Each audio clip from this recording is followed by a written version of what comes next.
husband's parents excluded me from their family for years. Now I'm doing the exact same thing.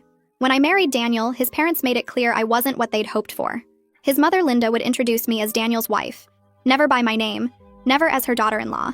His father, Robert, would leave the room when I entered, saying he needed air.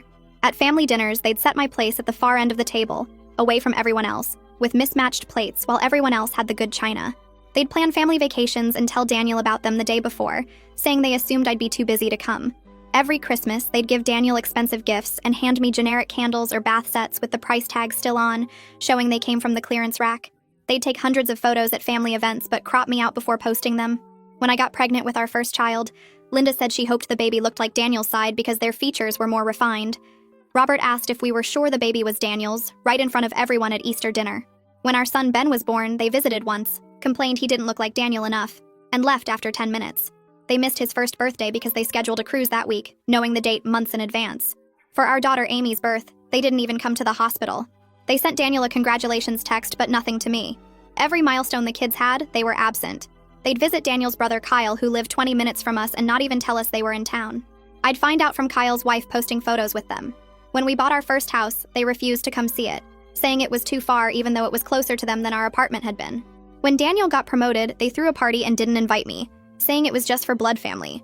When I graduated with my master's degree after years of night school, they didn't acknowledge it.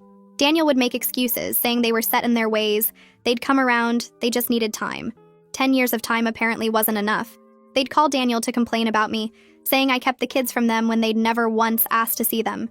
They'd tell relatives I was cold and unfriendly when I'd spent years trying to connect with them. They'd send birthday cards to Daniel and the kids, but never to me, even though Daniel reminded them every year. At family reunions, they'd introduce everyone else, then gesture vaguely in my direction saying, "And Daniel's here too," as if I was just an attachment to him. Then last year, Robert lost his job at 61.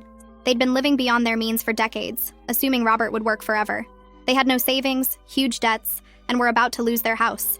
Linda called Daniel crying, saying they needed help. They wanted to move in with us temporarily while they figured things out. Daniel felt obligated and asked me to consider it. I said yes, but I had conditions. They moved in on a Tuesday. I showed them to the smallest bedroom at the back of the house, the one with no closet that we'd been using for storage. Linda asked about the guest suite upstairs, and I said that was for welcomed guests. I gave them mismatched sheets and towels from the donation pile, saying the good linens were for family. At dinner that first night, I set their plates at the TV trays in the living room while we ate at the dining table. Robert asked why they couldn't join us, and I said the table was for immediate family. Linda started to protest, and I reminded her of 10 years of holiday dinners where I'd eaten alone at the end of their table. For Ben's school play, I told them about it an hour before, saying I assumed